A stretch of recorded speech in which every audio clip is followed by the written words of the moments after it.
Welcome back to my YouTube channel. तो I hope कि आप सब लोग बहुत अच्छे होंगे और मैं गॉड जी से विश करूँगी कि आप लोग सभी हेल्दी रहें। तो गाइज़, आज की वीडियो स्टार्ट करने से पहले मैं बता दूं कि आज का जो टॉपिक है वो मैंने कहाँ से लिया है, कौन से सब्जेक्ट से लिया है। तो जो आज का सब्जेक्ट है वो ऑब्स्टेट्रिक एंड गायनोकोलॉजी यानी कि ओबीजी से मैंने लिया है।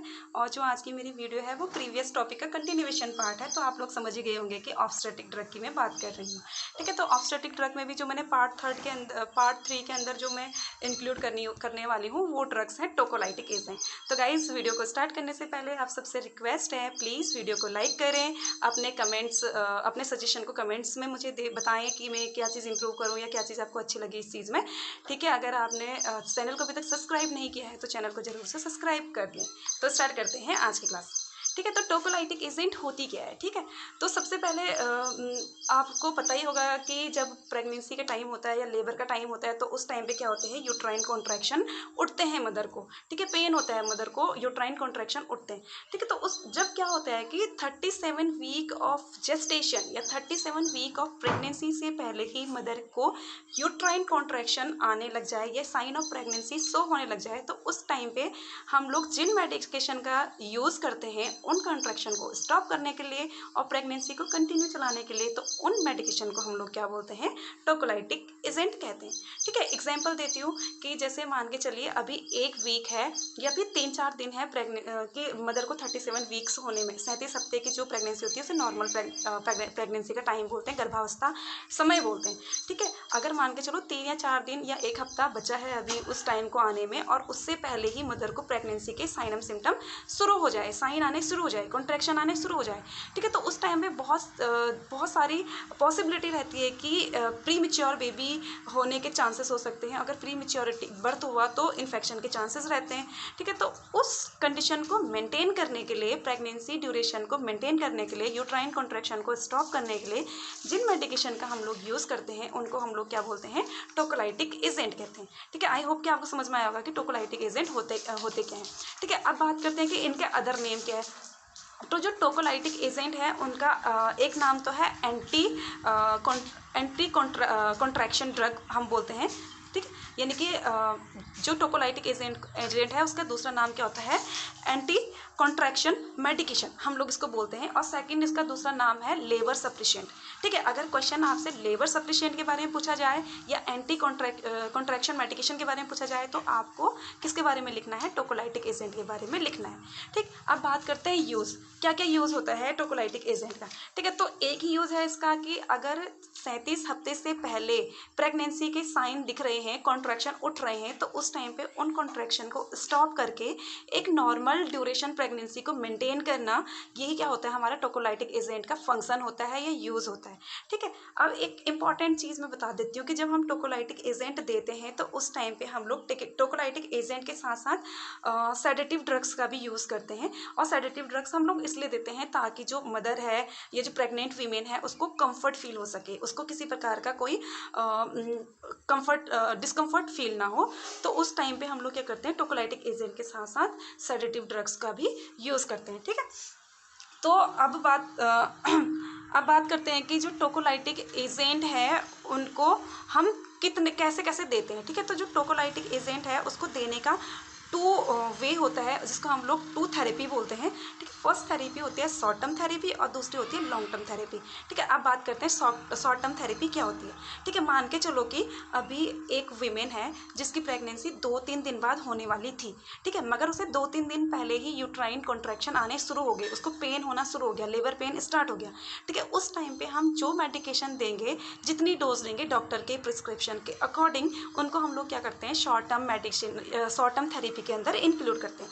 सिंपली मैं ये कहना चाहती हूँ कि अगर प्रेगनेंसी को होने में, बच्चा होने में अभी 2-3 दिन बाकी है और 2-3 दिन पहले ही हमें प्रेगनेंसी साइन दिखने को मिल गए हैं मदर में, तो उस टाइम पे हम लोग शॉर्ट टर्म थेरेपी के अकॉर्डिंग ही हम लोग क्या करेंगे, टोकोलाइटिक एजेंट मदर को प्रिस्क्राइब करेंगे। सेकेंड चीज़ लॉन्ग टर्म। ठीक है, लॉन्ग टर्म की बात करते हैं, जैसे कि अभी प्रेगनेंसी यानी 37 हफ्ते होने में 3 हफ्ते बाकी हैं या 2 हफ्ते बाकी हैं या 1 ही हफ्ता बाकी है।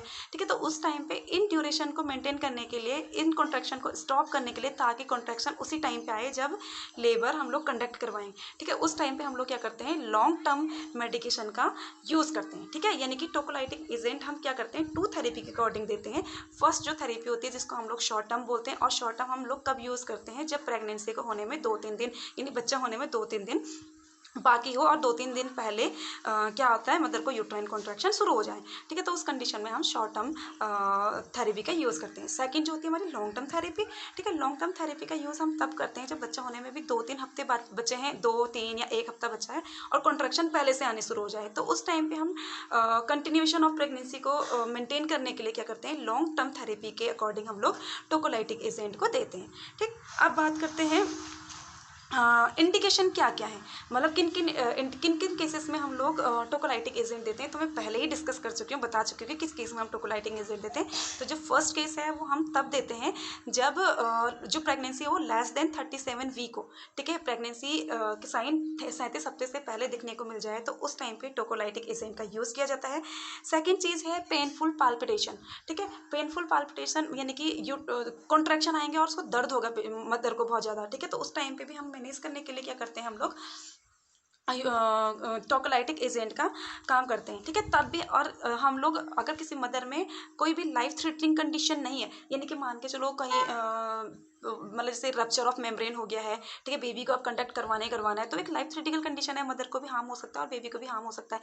अगर ऐसा कोई साइन नहीं दिखाई दे रही है, बस सिर्फ कॉन्ट्रैक्शन उठ रहे हैं, कोई भी लाइफ क्रिटिकल कंडीशन नहीं है मदर के अंदर, तो उस टाइम पे भी हम लोग क्या करते हैं, टोकोलाइटिक एजेंट का यूज़ करते हैं, ठीक। तो कब कब यूज़ करते हैं टोकोलाइटिक एजेंट का, फर्स्ट करते हैं हम लोग जब प्रेगनेंसी लेस देन 37 वीक हो, सेकेंड अगर पेनफुल पाल्पिटेशन मदर को उठ रहे हैं तो उस टाइम पे, और थर्ड अगर उसमें no sign of life critical condition दिख रहा है तो उस टाइम पे भी हम लोग टोकोलाइटिक एजेंट का यूज़ करते हैं, ठीक।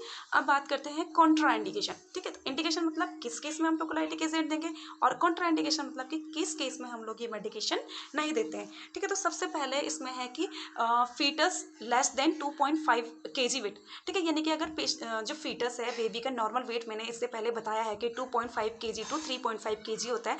अगर किसी भी रीजन से जो बच्चा है उसका वेट 2.5 kg से कम हो, तो उस कंडीशन में हम लोग क्या करते हैं, टोकोलाइटिक एजेंट को नहीं देते, ठीक है। क्योंकि इम्यूनिटी सिस्टम बच्चे की वीक होगी, तो उसको क्या हो सकता है कि टॉलरेट ना कर पाए, ठीक। सेकेंड चीज़, प्लेसेंटल इनसफिशिएंटी के केस में हम लोग इसको नहीं देंगे, ठीक। अब प्लेसेंटल इनसफिशिएंसी क्या होता है, मैं शॉर्ट में समझाने की कोशिश करती हूँ। क्या होता है प्लेसेंटा में भी, प्लेसेंटा का मेन फंक्शन क्या होता है, मैं प्लेसेंटा वाले टॉपिक में बता चुकी हूँ, ठीक है। तो क्या होता है कि प्लेसेंटा ही एक ऐसा ऑर्गन है जो मदर से ऑक्सीजन या फिर जो ब्लड है या फिर कुछ भी न्यूट्रिएंट्स है, वो क्या करता है, मदर टू बेबी को ट्रांसफर करता है, ठीक है। तो प्लेसेंटल इनसफिशिएंसी के केस में क्या होता है कि जब प्लेसेंटा को ऑक्सीजन नहीं मिल पाता है तो वहाँ पर हाइपोक्सिया की कंडीशन अराइज होती है, ठीक है। और हाइपोक्सिया की कंडीशन अराइज होगी तो ऑब्वियस बात है प्लेसेंटा ढंग से वर्क नहीं कर पाएगा, ठीक है। तो इसी केस को हम लोग क्या बोल देते हैं, प्लेसेंटल इनसफिशिएंसी कह देते हैं, ठीक है। तो अगर मदर में प्लेसेंटल इनसफिशिएंसी का कोई साइन मिलता है या कोई कुछ भी लगता है कि है मदर को ये कंडीशन, तो उस कंडीशन में भी हम लोग क्या करेंगे, कॉन्ट्रा इंडिकेटेड रखते हैं टोकोलाइटिक एजेंट को, ठीक है। थर्ड चीज़, अगर cervical dilatation more than 4 centimetre हो चुका है, सर्विक्स का डायलिटेशन 4 सेंटीमीटर से ज़्यादा हो चुका है, तो उस कंडीशन में भी हम लोग टोकोलाइटिक एजेंट का यूज़ नहीं करते हैं, ठीक है। नेक्स्ट, इंट्रा यूट्राइन इन्फेक्शन, ठीक है। अब बात करते हैं कि इंट्रा यूट्राइन इन्फेक्शन क्या होता है। देखो, इंट्रा मतलब होता है इनसाइड, यूट्राइन वाला होता है यूट्रस, और इन्फेक्शन वाला होता है संक्रमण, ठीक है। अब इंट्रा यूट्राइन इन्फेक्शन की बात कर रहे हैं तो मदर की बात तो नहीं होगी ना इसमें, क्योंकि यूट्रस की बात करें तो मदर के यूट्रस में तो बेबी है, ठीक है। तो हम बेबी की बात करते हैं यहाँ पर, ठीक है। इंट्रा यूट्राइन इन्फेक्शन मतलब होता है कि जब बेबी के मदर के यूट्रस में बेबी ग्रो कर रहा हो और बेबी में किसी प्रकार का इन्फेक्शन प्रेजेंट हो, तो उसको हम लोग क्या बोलते हैं, इंट्रा यूट्राइन इन्फेक्शन के केस में भी हम लोग कॉन्ट्रा इंडिकेटेड रखते हैं टोकोलाइटिक एजेंट को, ठीक है। नेक्स्ट, अगर कार्डियक डिजीज मदर को है, कार्डियक डिजीज लाइक हाइपरटेंशन, एक्लेंशिया और प्री एक्लेंशिया, अगर ये केसेस मदर को हैं या ये प्रॉब्लम मदर सफ़र कर रही है इस चीज़ से, तो उस कंडीशन में भी हम लोग टोकोलाइटिक एजेंट नहीं देते हैं, ठीक है। नेक्स्ट जो बहुत इंपॉर्टेंट चीज़ है वो है रप्चर ऑफ मेम्ब्रेन, ठीक है। रप्चर ऑफ मेम्ब्रेन, अब मेम्ब्रेन कौन सी, अमनियोटिक सैक होता है, ठीक है, जिसके अंदर अमनियोटिक फ्लूइड होता है, और अमनियोटिक फ्लूइड के अंदर बेबी क्या करता है, मूव ऑन करता है, राइट, ठीक है। अगर किसी भी रीज़न के कारण अमनियोटिक जो सैक है वो रप्चर हो चुकी है और वो जो फ्लूइड है वो बाहर निकलना शुरू हो चुका है, ठीक है। तो कोई भी संभावना नहीं होती है कि हम टोकोलाइटिक एजेंट दें, क्योंकि ऑलरेडी अगर अमनियोटिक फ्लूइड बाहर सिक्रीट आउट हो रहा है तो बेबी कैसे ग्रो करेगा, कैसे मूवमेंट करेगा, कैसे न्यूट्रिशन लेगा, ठीक है। तो उस टाइम पे हमें क्या करना होता है, डिलीवरी को कंडक्ट करवाना होता है एनी हाउ, ठीक है। अगर in case of pre rupture of membrane, pre membrane rupture आप बोल सकते हो, अगर वो केस पाया गया है तो उस कंडीशन में भी हम कॉन्ट्रा इंडिकेटेड करते हैं टोकोलाइटिक एजेंट को, ठीक। अब बात करते हैं साइड इफेक्ट और कॉम्प्लिकेशन ऑफ टोकोलाइटिक एजेंट, ठीक है। यानी कि टोकोलाइटिक एजेंट अगर हम दे रहे हैं पेशेंट को, मदर को दे रहे हैं, तो कौन सा साइड इफेक्ट और कौन से कॉन्ट्रा इंडिकेशन, कौन सा कॉम्प्लिकेशन हमको देखने को मिलेगा। तो जो सबसे पहला है टेकिकार्डिया, ठीक है। टेकिकार्डिया क्या होता है कि इंक्रीज हार्ट रेट को हम लोग क्या कहते हैं, टेकिकार्डिया। नॉर्मल जो हमारी हार्ट रेट होती है वो कितनी होती है, 70 to 80 beat per minute, right. मगर इस केस में अगर मदर की heart beat 100 beat per minute से ज़्यादा हो रही है तो ये क्या हो सकता है, साइनम से एक साइड इफेक्ट हो सकता है हमारे टोकोलाइटिक एजेंट का, ठीक है। सेकेंड चीज़ है हाइपोटेंशन, ठीक है। हाइपोटेंशन मतलब कि नॉर्मल जो ब्लड प्रेशर होता है वो कितना होता है, मदर बेबी का नॉर्मल जो हाई ब्लड प्रेशर होता है वो 120/80 mm ऑफ Hg होता है। अगर किसी भी रीजन के कारण ये ब्लड प्रेशर कम हो जाए, ब्लड नॉर्मल 100 से कम 100/70 60 से कम हो जाए मदर का, तो उसको हाइपोटेंशन बोला जाता है, ठीक है। तो इस कंडीशन में भी हम लोग ये भी हम लोग कह सकते हैं कि ये एक प्रकार का साइड इफेक्ट है या कॉम्प्लिकेशन है टोकोलाइटिक एजेंट का, यानी ये दिखने को मिल सकता है मदर में, ठीक है। नेक्स्ट है पाल्पिटेशन, ठीक है। पाल्पिटेशन मतलब क्या होता है कि एक इरेगुलर रिदम हो जाना हार्ट की, दैट इज कॉल्ड पाल्पिटेशन, ठीक है। नेक्स्ट होता है हाइपरग्लिसीमिया, हाइपर और ग्लिसीमिया, हाइपर मतलब इंक्रीज और ग्लिसीमिया मतलब रिलेटेड टू ग्लूकोज, यानी कि जब हमारे ब्लड में ग्लूकोज का लेवल इंक्रीज हो जाए या शुगर लेवल इंक्रीज हो जाए तो वो भी क्या हो सकता है कि साइड इफेक्ट या कॉम्प्लिकेशन हो सकता है टोकोलाइटिक एजेंट का। नेक्स्ट इसमें पल्मोनरी एडिमा हो सकता है और शॉर्टनेस ऑफ ब्रेथ भी हो सकती है, ठीक। अब बात करते हैं कि point to be remember before administrating tocolytic agent, यानी कि जब हम टोकोलाइटिक एजेंट दे रहे हैं या फिर हम कोई मेडिकेशन देते हैं तो उससे पहले हमें कौन कौन सी बातें ध्यान रखनी होगी, ठीक है। सबसे पहले ध्यान रखनी होगी कि to check the TPR-BP, TPR मतलब होता है T से टेम्परेचर, P से पल्स रेट, R से रेस्पिरेशन, BP से ब्लड प्रेशर, ठीक है। हम क्या करेंगे कि दवाई देने से पहले मदर का ये चारों चीज़ें चेक कर लेंगे, पल्स रेट चेक करेंगे, BP चेक करेंगे, टेम्परेचर चेक करेंगे और रेस्पिरेशन चेक करेंगे, और हर 30 मिनट में हम लोग ये चीज़ चेक करते रहेंगे पेशेंट के अंदर, यानी कि जो प्रेग्नेंट वुमेन है उसके अंदर, ठीक है। और सेकंड हर चीज़ हम लोग क्या करेंगे, फीटल हार्ट साउंड को भी असिस्ट करेंगे, ठीक है। तो ये चीज़ें याद रखनी चाहिए अगर कोई भी मेडिकेशन हम लोग प्रिस्क्राइब करते हैं, ठीक।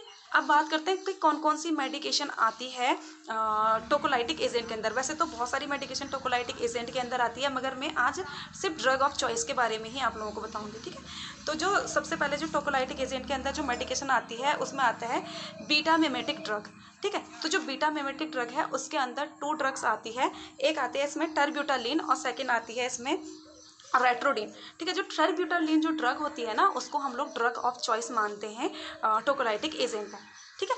सब beta mimetic drug first drug है, सेकंड ड्रग है इसमें मैग्नीशियम सल्फेट, और थर्ड ड्रग है इसमें निफिडिफिन, और जो निफिडिफिन है उसको कैल्शियम चैनल ब्लॉकर भी कहते हैं, ठीक है। तो बात करते हैं ड्रग ऑफ चॉइस। तो जो ड्रग ऑफ चॉइस है वो बीटा मिमेटिक के अंदर जो फर्स्ट जो ड्रग मैंने बताई थी टर्ब्यूटालिन, वो ड्रग है, ठीक है। अब देखते हैं टर्ब्यूटालिन क्या क्या होती है, कौन कौन से फॉर्म में अवेलेबल रहती है, राइट, ठीक है। जो टर्ब्यूटालिन है ड्रग वो सबसे पहले किस चीज़ पर इफेक्ट करेगी, हमारे यूट्रस के मायोमेट्रियम लेयर में, मायो यानी कि रिलेटेड टू मसल्स और मेट्रियम रिलेटेड टू यूट्रस, ठीक है। जैसे मायोकार्डियम लेयर होती है हार्ट की, वैसी जो सेकंड मोस्ट लेयर यानी मिडिल मोस्ट लेयर बोलते हैं यूट्रस की, इसको क्या बोलते हैं, मायोमेट्रियम लेयर कहते हैं, ठीक है। तो इस पर क्या करती है, इफेक्ट करती है हमारी टर्ब्यूटालिन ड्रग, ठीक है। अब बात करते हैं कि कौन कौन से फॉर्म में ये ड्रग्स अवेलेबल रहती है। तो ये इंजेक्शन फॉर्म में और टैबलेट फॉर्म में अवेलेबल रहती है, ठीक है। तो ऑब्वियस बात है रूट भी क्या क्या होगा इसका, इंजेक्शन फॉर्म में है तो IV के रूट के थ्रू हम इसे दे सकते हैं या सबक्यूटेनियसली रूट के थ्रू हम इसे दे सकते हैं, ठीक है। और टैबलेट फॉर्म में अगर ये ड्रग है तो ऑब्वियस बात है हम इसे ओरल फॉर्म में दे सकते हैं, ठीक। अब बात करते हैं कि ओरल में हम कितनी मेडिकेशन प्रिस्क्राइब करते हैं, ठीक। तो जो ओरल डोज है इसकी 2.5 mg to 10 mg mg जो मेडिकेशन है as per the doctor order हम प्रिस्क्राइब करते हैं और एवरी 4 to 6 आवर तक हम लोग देते के बाद हम इसे देते हैं। जैसे कि मान के चलो 2.5 mg ड्रग मैंने अभी दिया, ठीक है, उसके बाद 4 घंटे बाद या 5 घंटे बाद जब डॉक्टर ने टाइम देगा उसके बाद मैं दोबारा से इस डोज को दोबारा पेशेंट को दे दूँगी, ठीक है। बात करते हैं सबक्यूटेनियसली रूट से हम लोग कितना डोज एडमिनिस्टर करते हैं। जो सबक्यूटेनियसली रूट है उसमें हम लोग 0.2 mg का इंजेक्शन देते हैं और 30 मिनट के टाइम ड्यूरेशन में हम इस इंजेक्शन को रिपीट करते हैं और 3 घंटे तक कंटिन्यूसली देते ही रहते हैं, ठीक। बात करते हैं आईवी रूट यानी कि इंट्रावेनस रूट। तो इंट्रावेनस रूट में हम लोग क्या करते हैं, डेक्सट्रोज यानी कि डेक्सट्रोज लेते हैं, जिसके अंदर हम लोग क्या करते हैं, एक एम्प्यूल क्या करते हैं टोकोलाइटिक एजेंट का मिक्स करते हैं और फिर 10 ड्रॉप पर मिनट के हिसाब से इसको फ्लोमीटर में सेट कर देते हैं। यानी कि 1 मिनट में कितना ड्रॉप जाएंगे, 10 ड्रॉप, ठीक है। उसके बाद क्या करते हैं, हम लोग 10 मिनट तक असिस्ट करते हैं और अगर कोई कॉम्प्लिकेशन नहीं दिखता है तो फिर वो 10 ड्रॉप में प्लस 5 ड्रॉप कर देते हैं, यानी कि 15 ड्रॉप पर मिनट के हिसाब से इसको इंक्रीज करते रहते हैं, ठीक है। और कब तक चलाते रहते हैं इसको, 12 घंटे से लेकर 48 घंटे तक हम कंटिन्यूसली इस ड्रग को देते ही रहेंगे। तो गाइस ये था टोकोलाइटिक एजेंट के बारे में और टोकोलाइटिक एजेंट के अंदर जो ड्रग ऑफ चॉइस है टर्ब्यूटालिन, उसके बारे में। आई होप कि आपको ये क्लासेस अच्छी लगी होगी, आपको समझ में आएगा टोकोलाइटिक एजेंट क्या होता है, इसका यूज़ क्या होता है। एक चीज़ मैं आपको और क्लियर करना चाहूँगी यहाँ पर, देखिए इससे पहले जो मैंने पढ़ाया था ऑक्सीटोसिन, ठीक है, जो ऑक्सीटोसिन था वो हम ड्यूरिंग प्रेगनेंसी या ड्यूरिंग लेबर हम उसको यूज़ कर रहे थे यूट्राइन कॉन्ट्रैक्शन को इंक्रीज करने के लिए, लेबर को कंडक्ट करवाने के लिए या इंड्यूस करवाने के लिए, ठीक है। मगर इसका सेम अपोजिट होता है हमारा टोकोलाइटिक एजेंट, ठीक है। तो टोकोलाइटिक एजेंट क्या होता है, हमारे प्रेगनेंसी साइन को स्टॉप करने के लिए, अगर 37 हफ्ते से पहले ही कॉन्ट्रैक्शन उठ रहे हैं तो उनको स्टॉप करने के लिए हम लोग क्या करते हैं, टोकोलाइटिक एजेंट का यूज़ करते हैं। सो गाइज प्लीज़ वीडियो को लाइक जरूर करें, अपने कमेंट बोल सकते हैं, सजेशन जो आपको देना है मुझे कमेंट्स के रूप में आप दे सकते हैं, शेयर कर सकते हैं इस वीडियो को अपने फ्रेंड्स के साथ। और जिसने भी चैनल को सब्सक्राइब नहीं किया तो प्लीज़ चैनल को सब्सक्राइब जरूर करें। Thank you so much, thank you for watching.